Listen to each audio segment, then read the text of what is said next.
Baik, Assalamualaikum dan salam sejahtera. Selamat kembali lagi ke sesi webinar Tradepedia yang bertajuk Psikologi Pedagang.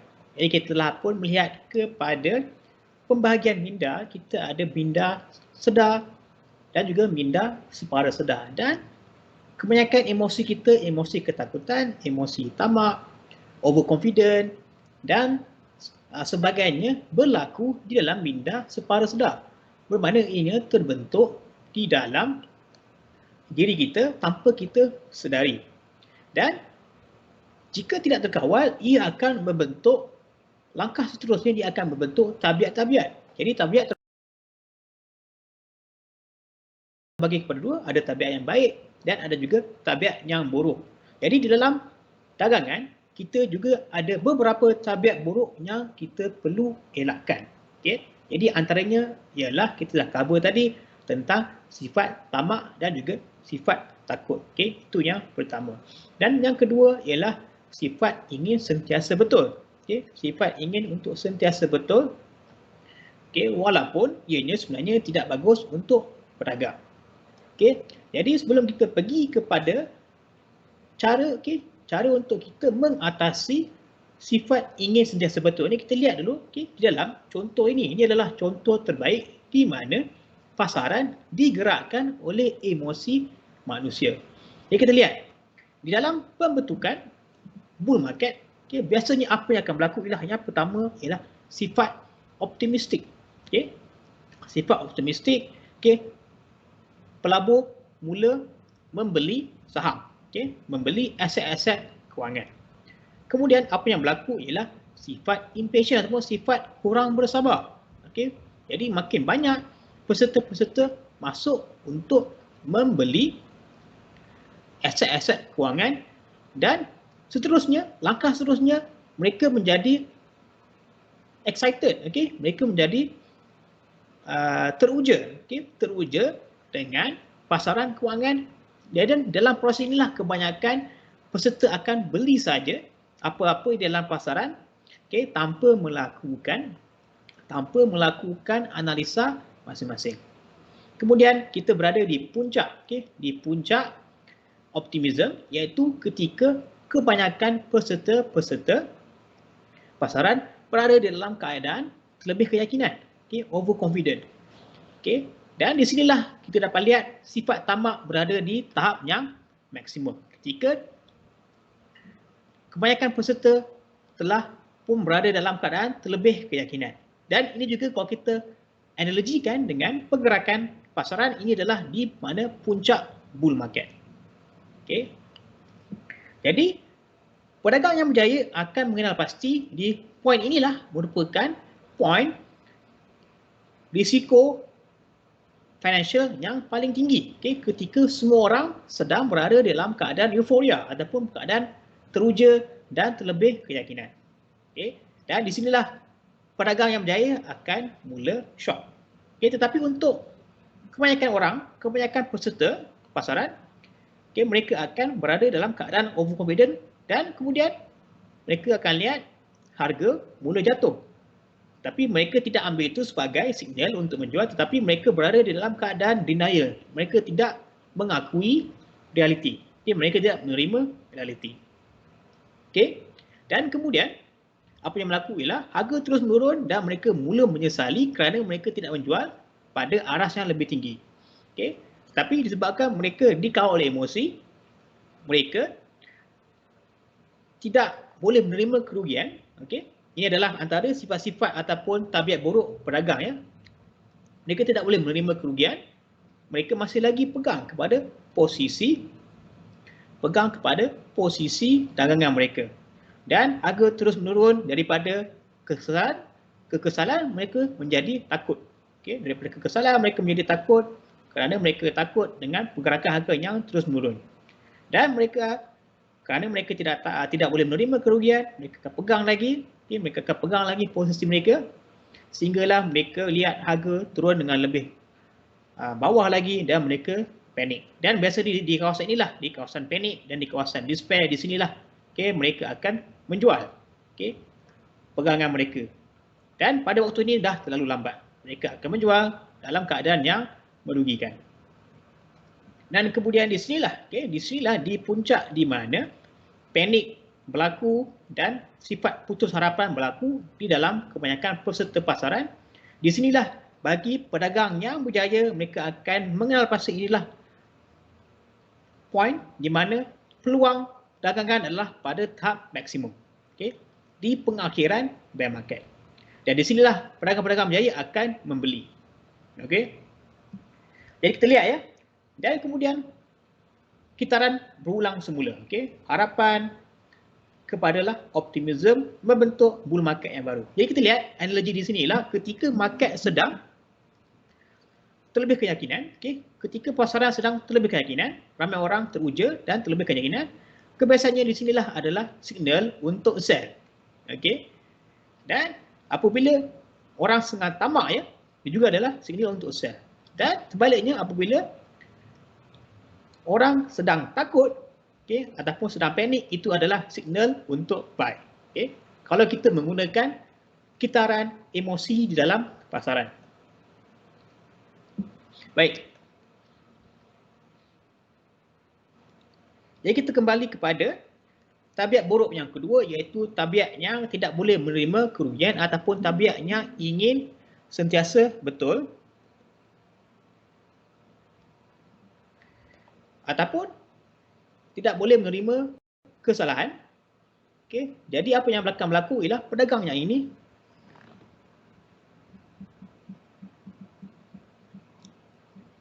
baik. Jadi pedagang yang ini yang tidak boleh menerima kerugian ini, mereka akan mempertahankan posisi yang sedang merugikan kerana mereka tak sanggup menerima kerugian. Jadi apa yang akan berlaku ialah posisi itu akan pada kebanyakan kes akan menjadi lebih parah.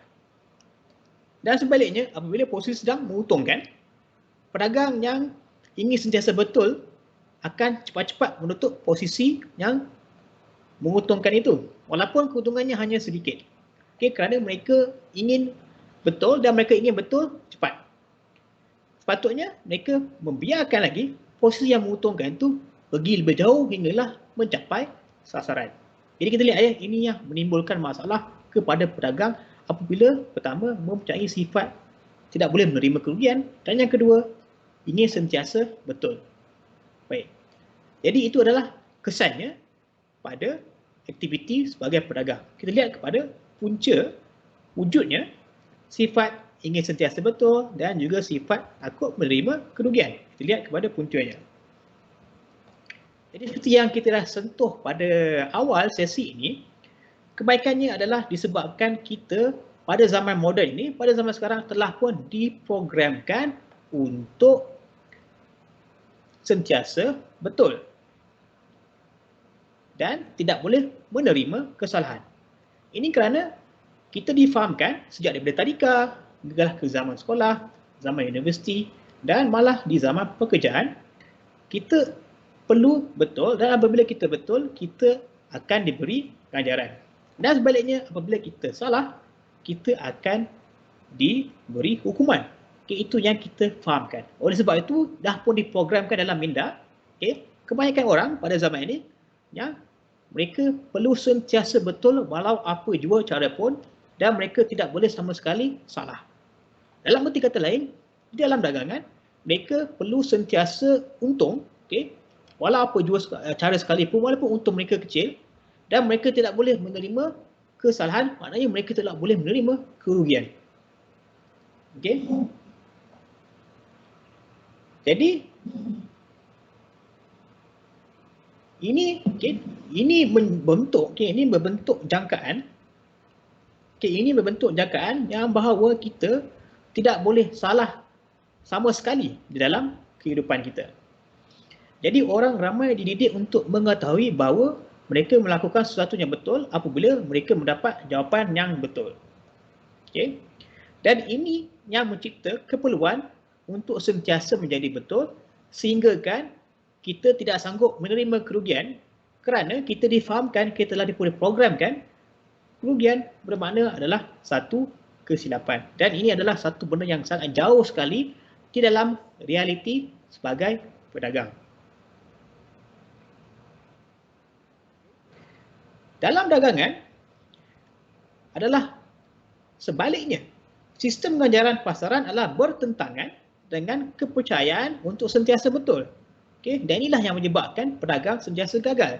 Ini kerana di dalam dagangan, kesalahan ataupun kerugian adalah sebahagian daripada proses.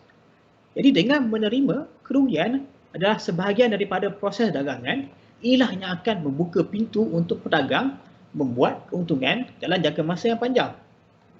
Sekali lagi, kalau kita bandingkan pedagang yang berjaya di dalam industri dagangannya seperti Warren Buffett ataupun seperti George Soros, mereka hanya betul dalam lingkungan 50% saja daripada dagangan mereka. Lagi 50% mereka salah. Dan ini tidak menghalang mereka untuk menjadi kaya atau untuk menjadi berjaya di dalam dagangan. Sebabnya adalah kerana mereka menerima, mereka mengakui bahawa kesalahan ataupun kerugian adalah sebahagian daripada proses dagangan. Jadi mereka tidak takut untuk rugi.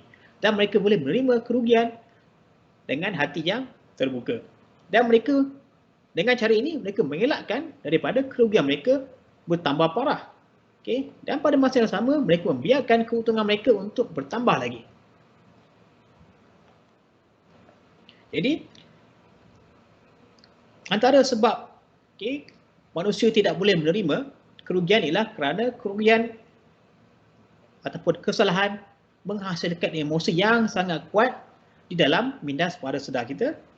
Ia menghasilkan emosi seperti ketakutan, ketidakpastian, kita bimbang dan kita mula meragu pada diri kita sendiri. Jadi ini adalah antara sifat semula jadi kenapa kita tidak boleh menerima kerugian, kerana kerugian akan menimbulkan emosi-emosi yang seperti ini.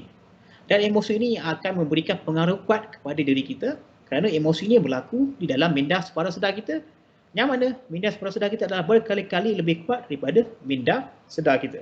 Dan inilah yang akan mengganggu pedagang daripada membuat keputusan yang rasional. Kerana dipengaruhi oleh emosi. Baik.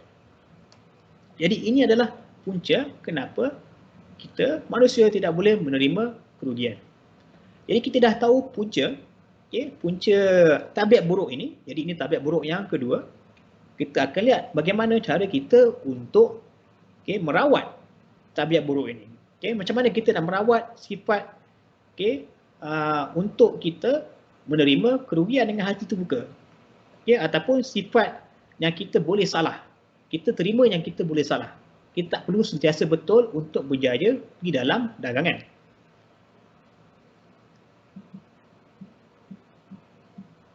Baik.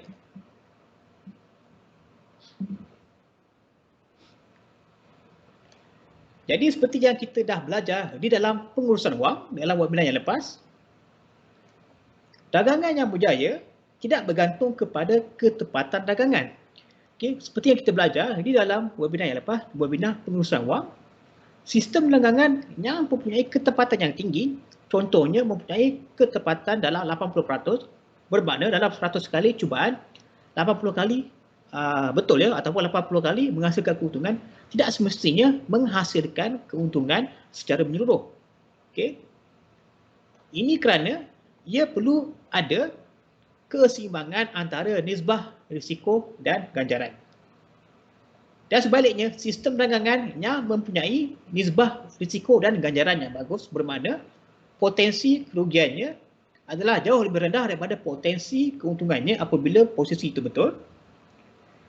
Ini akan menyebabkan sistem ini menghasilkan keuntungan dalam jangka masa yang panjang ataupun jangkanya adalah positif walaupun sistemnya hanya mempunyai kejituan sebanyak 30%.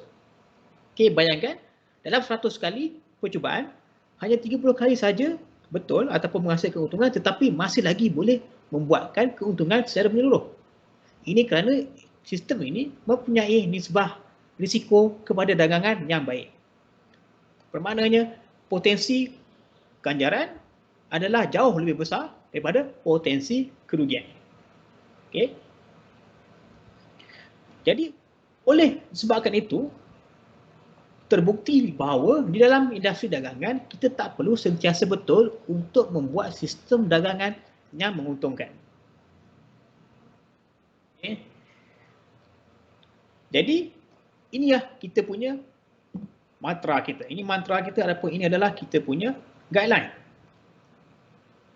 Okey, sebagai pedagang yang berjaya, cara untuk kita mengawal sifat untuk kita sentiasa betul dan juga sifat kita yang tak boleh menerima kesalahan. Cara untuk kita mengawal ialah kita membiarkan keuntungan berjalan. Okey, dan kita akan menutup kerugian kita lebih awal sebelum ia menjadi lebih parah. Jadi terbalik daripada pendekatan yang tadi. Okey, kerana kita tidak takut untuk menerima kerugian, sebab itu kita menutup kerugian kita lebih awal dan kita tak perlu sentiasa betul. Okay, bermakna kita boleh membiarkan keuntungan kita untuk berjalan lebih lagi. Okay, kerana kita tak ada tekanan untuk tutup posisi secepat mungkin kerana kita ingin betul. Okay, jadi itu adalah pegangan kita. Kita biar winner, let our winners run and then we cut our losers. Okay, itu kita punya pegangan. Okay, ini kerana menjadi betul, okay, dan mendapatkan keuntungan adalah dua perkara yang berbeza di dalam dagangan. Walaupun kita betul, tak semestinya kita boleh menjana keuntungan. Sebagai contoh, kita tutup posisi pada peringkat awal. Okay, untung saja kita tutup walaupun keuntungan kita sedikit kerana kita ingin betul. Padahal posisi itu berpotensi untuk bergerak lebih jauh lagi. Okay. Dan sebaliknya, kita tak boleh menerima kesalahan. Ini yang menyebabkan kita bertahankan posisi kita yang sedang merugikan. Daripada kita rugi sedikit, menjadi kita rugi yang lebih parah. Okay. Jadi langkah pertama dalam menangani situasi ini adalah pertama kita mengenal pasti, inilah ubat dia, untuk kita mengawal sifat-sifat ni.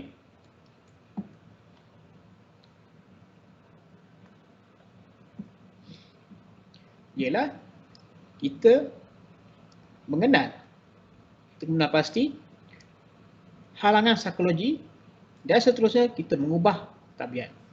Jadi mengenal pasti halangan psikologi adalah langkah pertama yang mudah, tetapi yang langkah seterusnya tu adalah lebih sukar kerana ia memerlukan pengubahan tabiat, dan mengubah tabiat adalah antara satu perkara yang sukar dilakukan kerana ia adalah seperti kita programkan diri kita balik, okay, untuk membuang tabiat tersebut.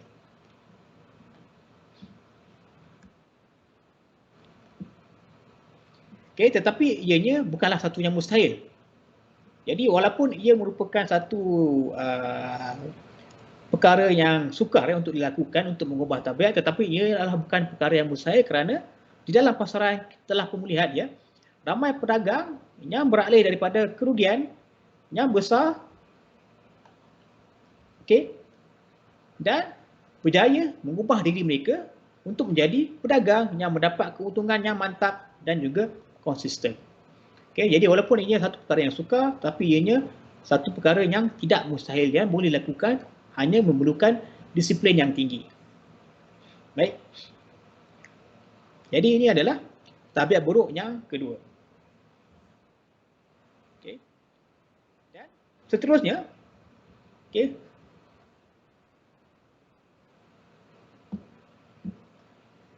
kita kena terima bahawa pasaran kewangan ialah pasaran di mana kita boleh melakukan semua benda yang betul. Kita ada sistem yang betul, kita ada pengurusan wang yang betul, kita ada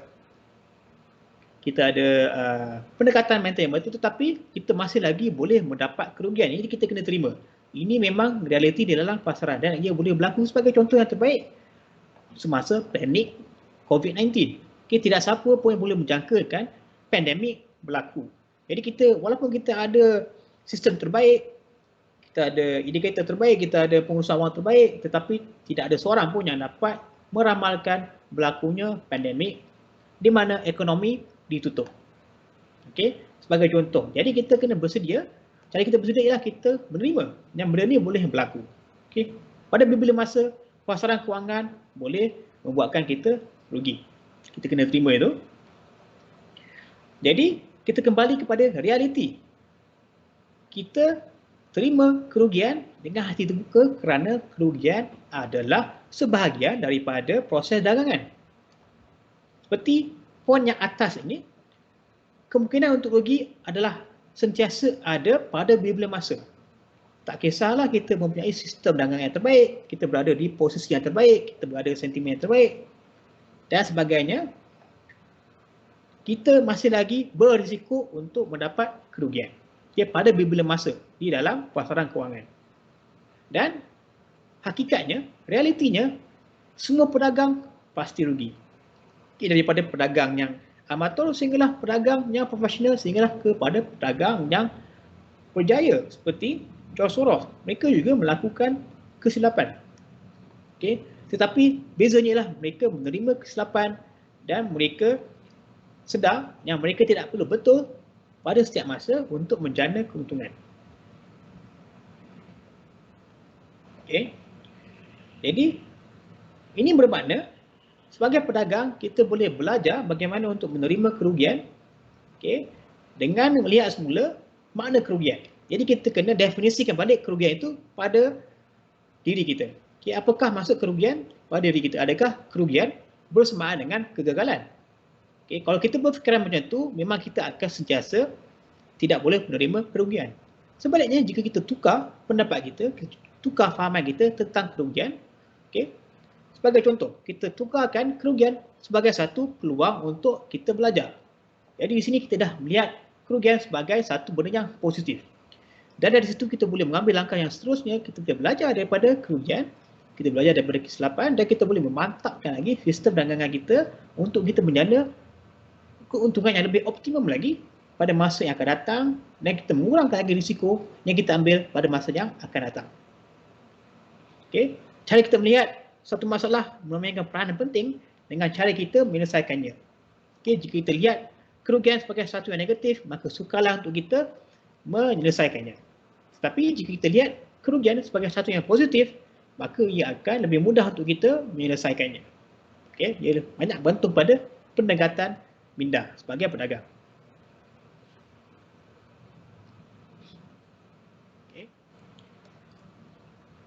Jadi, seperti yang kita sebutkan tadi, kita pertimbangkan kerugian, kita lihat kerugian dari sudut yang lain. Kita anggapnya sebagai sesuatu yang positif, yang mana akan dapat meningkatkan lagi kualiti dagangan kita pada masa yang akan datang. Dan kita akan cari sesuatu yang baru. Kita rugi di aset ini, kita move on. Kita pergi ke langkah seterusnya, kita cari peluang yang lain. Satu lagi cara untuk kita programkan makna kerugian pada diri kita, kita boleh anggap kerugian ini adalah sebagai kos perbelanjaan untuk peniaga. Sebagai contoh, siap peniaga perlu mengeluarkan kos. Kita menjual kuih, kita perlu mengeluarkan kos untuk membeli bahan, bahan untuk membuat kuih dan kita perlukan modal untuk membeli atau menyewa tapak. Itu adalah kos sebagai perniagaan. Sebelum kita dapat menghasilkan keuntungan dengan menjual kuih, kita perlu mengeluarkan dulu kos ataupun modal. Sama seperti dagangan. Sebelum kita boleh mendapatkan keuntungan, kita perlu mengeluarkan ataupun kita kena ada satu amount yang kita anggap sebagai kos. Dan amount inilah kita boleh katakan sebagai kerugian yang akan kita hadapi semasa kita berdagang. Jadi sama seperti berniaga, walaupun peniaga kuih mengeluarkan duit untuk berniaga, tapi tak mesti mereka tak untung. Mereka boleh mendapatkan keuntungan walaupun mereka mengeluarkan kos. Sama juga seperti dagangan. Walaupun kita kerugian, tak bermakna kita tidak boleh membuat keuntungan secara menyeluruh. Baik. Jadi ini adalah masalah yang kedua. Tabiat buruk yang kedua iaitu kita tidak boleh menerima kerugian dan kita ingin sentiasa betul. Kita lihat pula kepada tabiat buruk yang terakhir, tabiat buruk yang ketiga iaitu tiada pelan dagangan. Ataupun ada pelan dagangan pada awalnya tetapi tidak ada disiplin untuk mengikutinya. Bermakna tiada pelan dagangan lah. Jadi kita lihat apa efek, apa impak tiada pelan dagangan terhadap pedagang. Kita lihat apa yang akan berlaku. Jadi setiap pedagang memerlukan pelan dagangan, ia adalah satu kemestian. Jadi ia bukannya satu benda tambahan. Ia memerlukan satu benda yang sangat penting untuk berdagang. Okey, tak kisahlah pedagang amatur ataupun pedagang yang dah berpengalaman. Jadi, dengan mempunyai pelan dagangan sebagai pedagang adalah sama dengan kita mempunyai peta. Okey, semasa kita mengembara.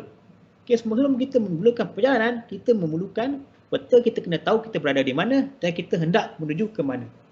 Begitulah juga fungsi pelan dagangan untuk pedagang. Kita kena tahu kita berada di mana, kita adalah pedagang pada kategori mana, okay, berapa banyak risiko yang kita kena ambil, berapa banyak ganjaran yang kita ingin capai, berapa target kita untuk keuntungan dan sebagainya, perlu kita tetapkan sebelum kita memulakan dagangan kita.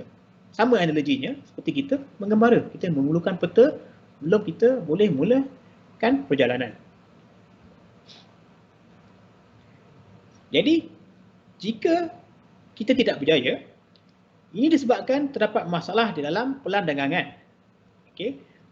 Dan jika terdapat masalah dalam pelan dagangan, kita boleh pergi ke langkah seterusnya, kita boleh memperbaiki masalah tersebut. Kita dapat mengenal pasti masalah tersebut dan kemudian kita dapat terus memberikan penyelesaian kepada masalah tersebut.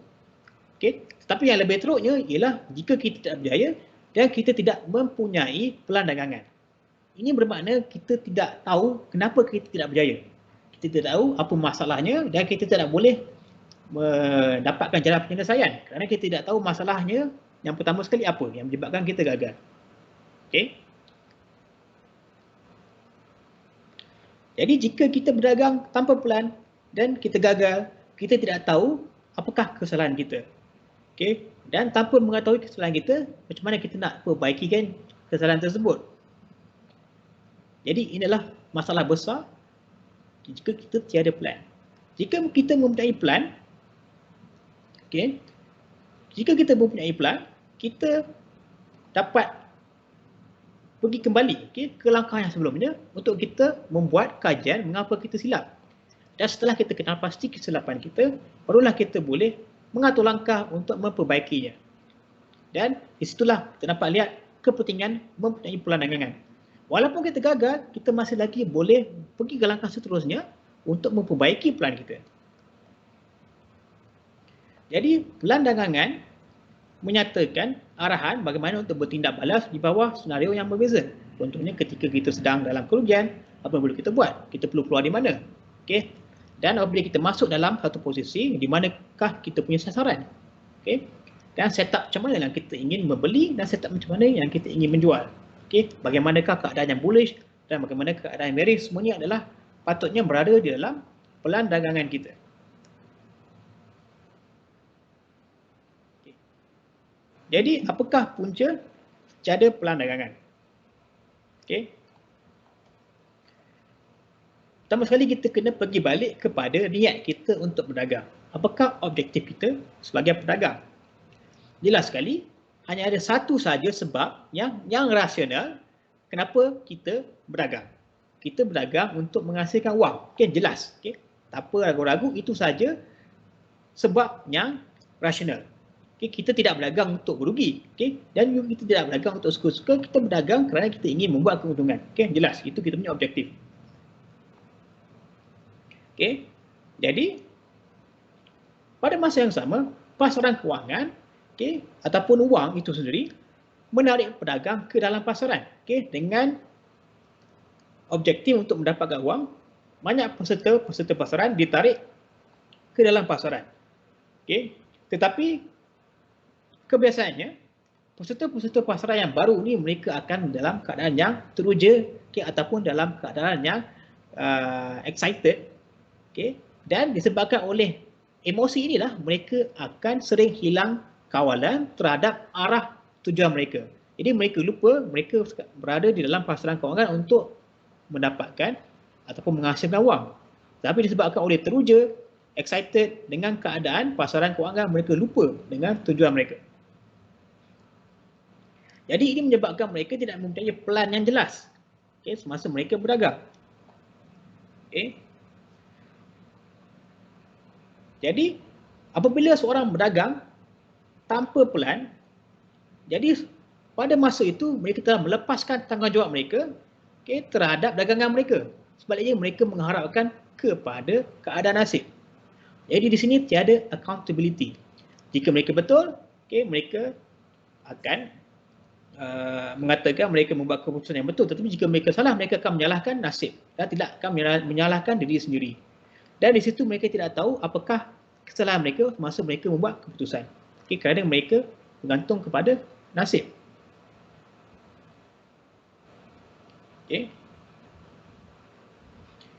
Dan apabila seseorang berdagang tanpa pelan, dia punya boleh ubah ataupun variable, faktor-faktor yang mempengaruhi dagangan tersebut adalah tidak terhad.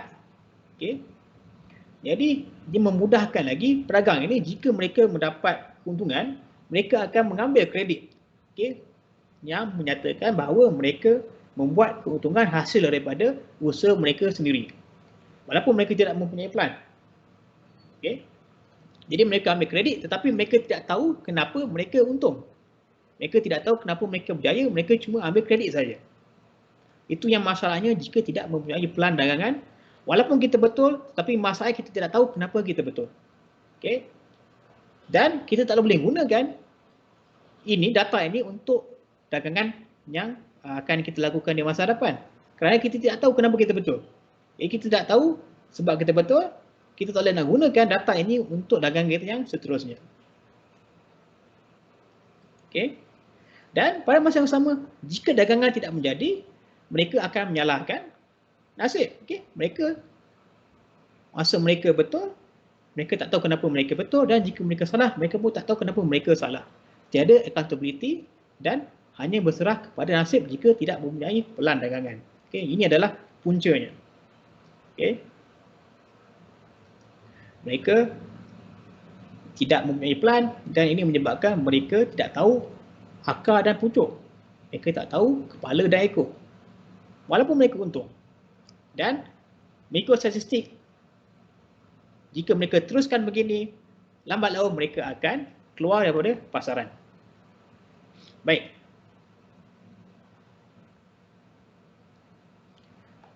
Jadi cara untuk menyelesaikan masalah ini, masalah tiada pelan dagangan, ialah obviously dengan mempunyai pelan dagangan. Tapi mempunyai pelan dagangan tidak cukup untuk menyelesaikan masalah ini. Kerana kebanyakan mereka yang tiada pelan dagangan ni pada awalnya mereka mempunyai pelan dagangan. Ada yang mempunyai pelan dagangan yang begitu baik sekali, yang begitu teliti dan begitu lengkap. Masalahnya mereka tidak mempunyai disiplin untuk mengikuti pelan mereka. Jadi inilah perbezaannya. Pelan hanyalah pelan. Jika tidak diikuti, dia tidak bermakna. Jadi dalam sistem dagangan kita mempunyai 3 bahagian. Kita boleh bagikan pada 3. Kita nak bagikan dengan mudah.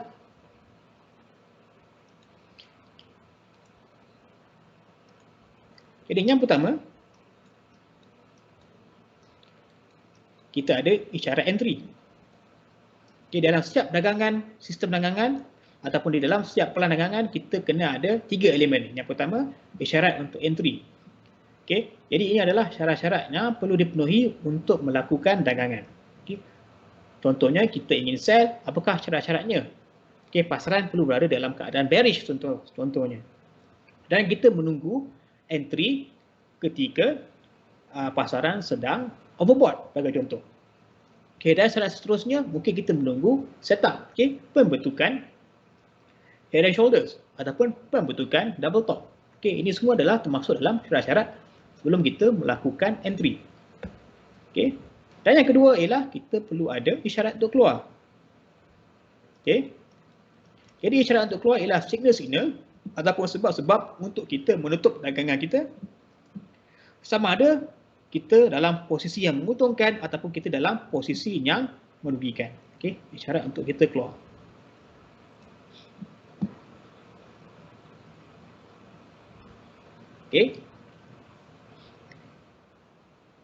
Dan yang ketiga, yang terakhir ialah kita perlu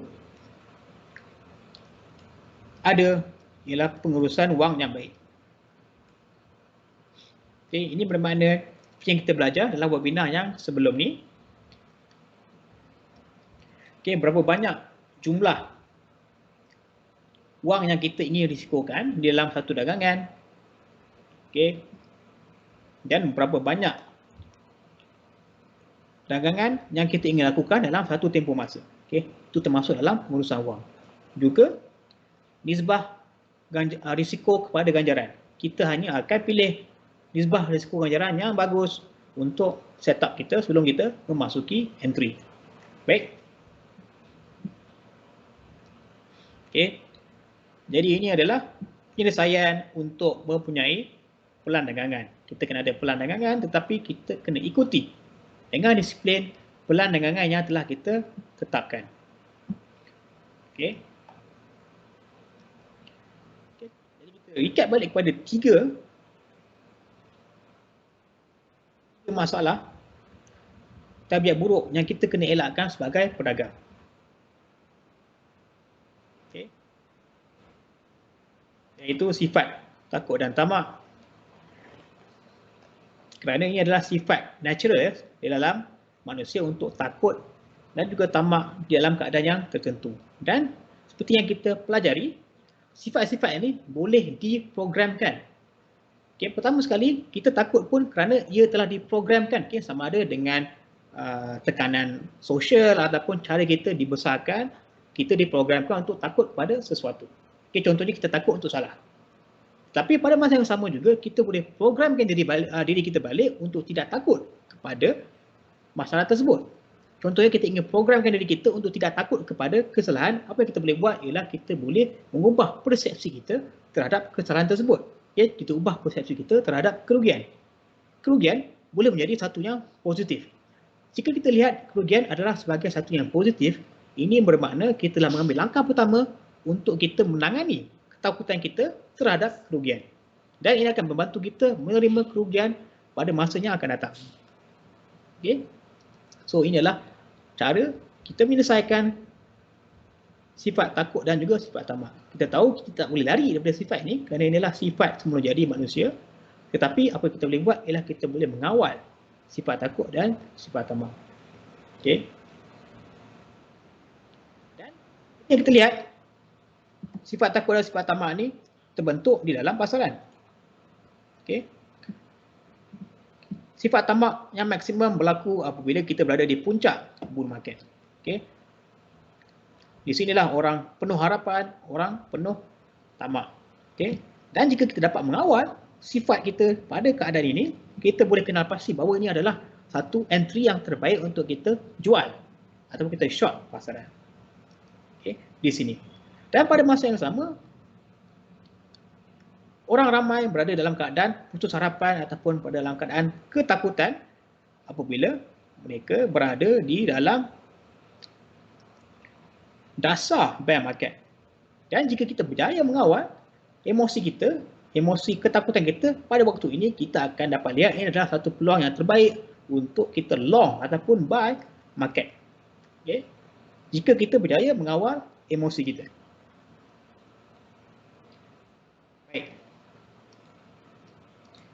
Dan yang seterusnya, jadi ini adalah yang pertama. Tabiat buruk yang pertama yang kita kena elakkan. Okay. Yang kedua ialah sifat kita, semula jadi kita untuk ingin sentiasa betul. Jadi sifat ini adalah sifat yang kita tak boleh menerima kerugian dan kita ingin sentiasa betul walau apa jua sekalipun. Okay. Kerana bagi kita, apabila kita betul, kita akan menerima ganjaran. Dan apabila kita salah, kita akan dihukum. Oleh sebab itu, kita tak berani untuk menerima kerugian kerana bagi kita itu adalah satu benda yang negatif. Okay. Dan kita ingin sentiasa betul, walaupun kita betul dalam amount yang kecil, kita untung kecil saja, tapi kita ingin sentiasa betul kerana kita ingin mendapatkan ganjaran. Okay. Dan ini adalah satu perkara yang counterproduktif kepada dagangan. Di dalam dagangan, kita perlu menerima kerugian dengan hati terbuka kerana kerugian adalah sesuatu yang positif. Kita tak boleh lari daripada kerugian semasa kita berdagang. Setiap pedagang wajib mengalami kerugian. Perbezaannya adalah bagaimana mengawal kerugian tersebut. Okey. Ialah dengan kita menghadkannya, kita menerima kerugian semasa kerugian adalah dalam keadaan yang sikit. Dan pada masa yang sama, kita akan membiarkan keuntungan kita berjalan lebih lagi. Okey. Kita biarkan keuntungan kita berjalan lebih lagi kerana kita tidak takut kepada persepsi yang kita harus sentiasa betul. Kita biarkan lagi kita punya keuntungan berjalan dan kita akan hadkan kerugian kita. Okey. Jadi itu cara kita mengawal sifat sentiasa ingin betul dan juga sifat takut untuk menerima kerugian. Okey, jadi dalam pasaran ia terbalik. Kesalahan tidak boleh dielakkan di dalam pasaran, bermakna kerugian juga tidak boleh dielakkan, bermakna kita perlu menerima dan mengawalnya. Dan kalau kita bandingkan dengan pedagang-pedagang yang berjaya seperti Warren Buffett, George Soros dan sebagainya, mereka hanya betul dalam 50% saja daripada dagangan mereka. Tetapi mereka masih lagi berjaya. Tidak menjadi masalah untuk mereka berjaya di dalam dagangan. Mereka terima realiti, mereka terima kerugian dan mereka mengawal kerugian mereka. Dan juga mereka membiarkan keuntungan mereka untuk pergi lebih jauh lagi sehinggalah sampai sasaran. Okey. Jadi inilah tabiat buruk yang kedua yang kita perlu elakkan. Okey. Dan yang terakhirlah dengan tiadanya pelan dagangan. Okay, ini adalah tabiat buruk yang kita kena elakkan. Mungkin ada pelan dagangan pada awal tetapi disebabkan kegairahan ataupun disebabkan emosi yang tak terkawal, kebanyakan pedagang mengabaikan pelan dagangan mereka kerana terpengaruh oleh emosi. Okay. Jadi dengan mempunyai pelan dagangan, walaupun kita salah, kita dapat mengetahui punca kesilapan. Dan ini dapat kita gunakan untuk membaik pulihkan sistem dagangan kita.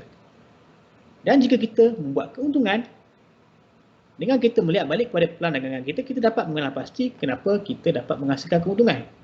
Dan ini juga dapat membaik pulihkan lagi, dapat membaiki sistem dagangan kita menjadi lebih optimum dan menjadi lebih efektif di masa yang akan datang. Okay. Jadi pelan dagangan ni adalah seperti peta masa kita ingin mengembara. Sebelum kita memulakan perjalanan, kita dah pun ada peta yang teliti. Begitu juga di dalam dagangan. Sebelum kita memulakan dagangan, kita sudah tahu pelan kita. Dan pelan kita terbahagi kepada 3. Pelan dagangan yang baik ada 3 elemen. Yang pertama iaitu isyarat entry. Yang kedua, isyarat untuk keluar. Dan yang ketiga ialah pengurusan wang yang baik. Jadi ketiga-tiga ni akan membentukkan satu pelan dagangan. Okey. Jadi kita lihat kepentingan psikologi pedagang semasa kita berdagang.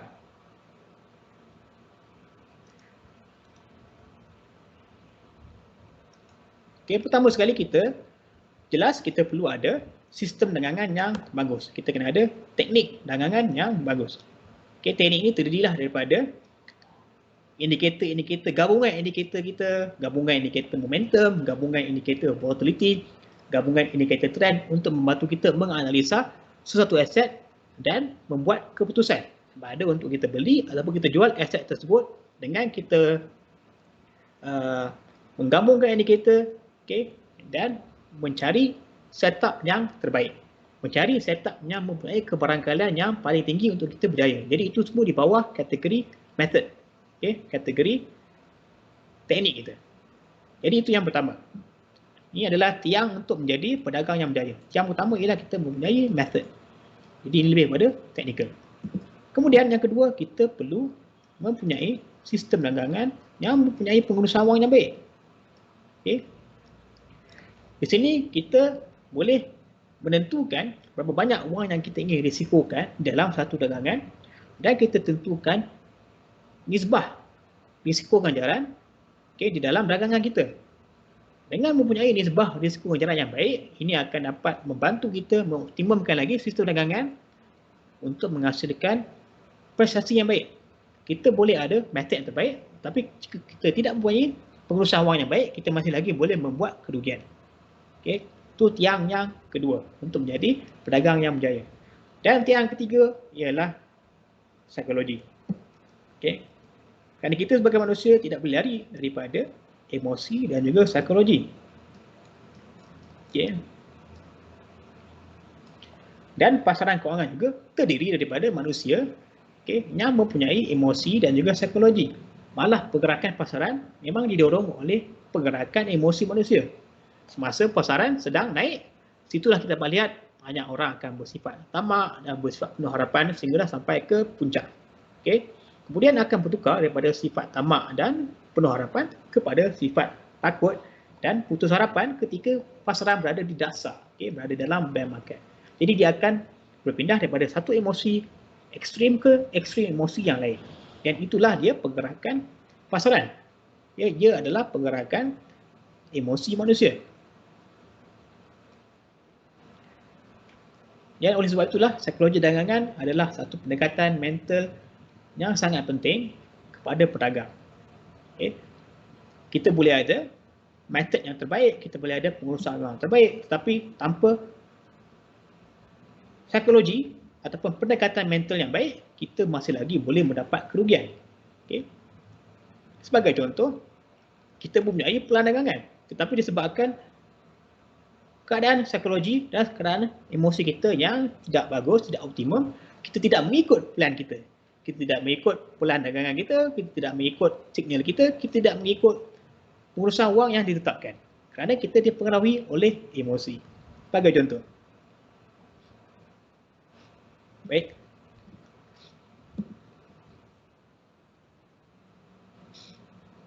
Dan psikologi pedagang ialah kawalan sifat-sifat tersebut. Okey, ia ialah kawalan sifat takut pedagang, ialah kawalan sifat tamak pedagang. Okey, dan kita boleh definisikan sebagai psikologi pedagang ialah disiplin untuk seorang pedagang mengikut sistem dagangan masing-masing dan kekal menggunakan pengurusan wang yang ditetapkan. Okey, itu saja. Itu yang kita masukkan dengan psikologi pedagang. Jadi rugi kalau kita dah ada sistem yang terbaik, kita dah ada pengurusan wang yang terbaik tetapi kita tak mengikutnya. Hanya kerana kita tidak dapat mengawal emosi kita sebagai pedagang. Dan untuk mengawal emosi pedagang ini adalah bukan satu perkara yang mudah, okey, kerana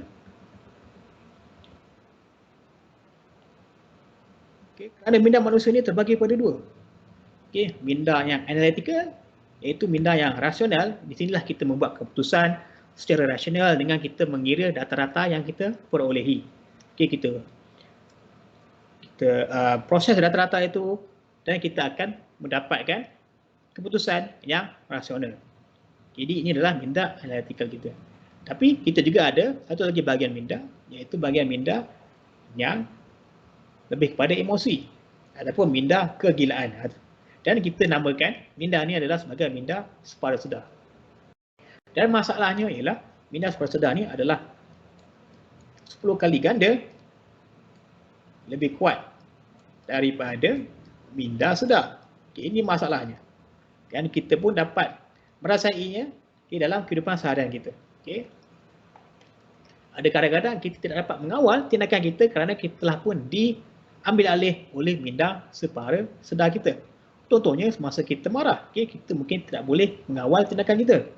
Ataupun semasa kita takut, kita juga tidak boleh mengawal sifat ataupun tindakan kita secara rasional.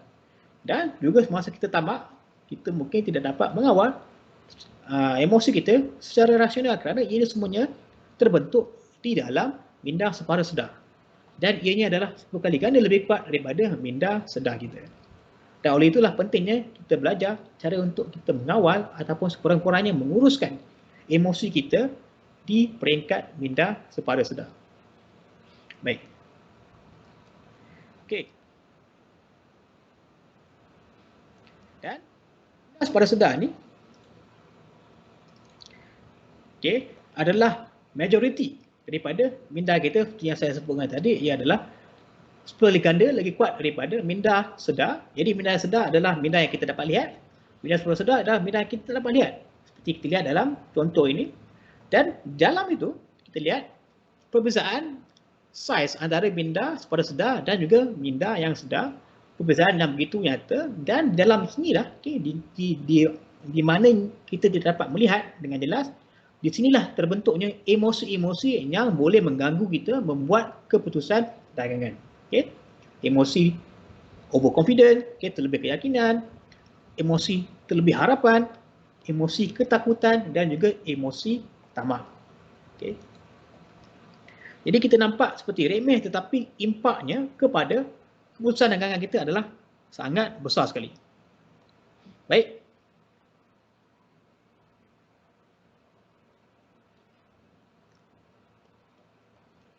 Okey. Jadi saya lihat tiada soalan untuk hari ini. Jadi saya akan akhiri di sini tentang psikologi pedagang ataupun behavior finance, dan betapa pentingnya kita nak tekankan di sini, kita mengawal emosi kita semasa kita berdagang. Jadi walaupun kita mempunyai sistem dagangan terbaik, kita mempunyai pengurusan wang yang terbaik, tetapi jika kita tidak dapat mengikutnya, jika kita tidak ada disiplin untuk mengikut sistem dan pengurusan wang tersebut, tiada makna di dalam perdagangan.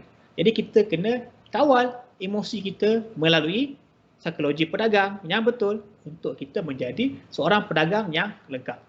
Jadi saya akhiri di sini. Sekian, terima kasih.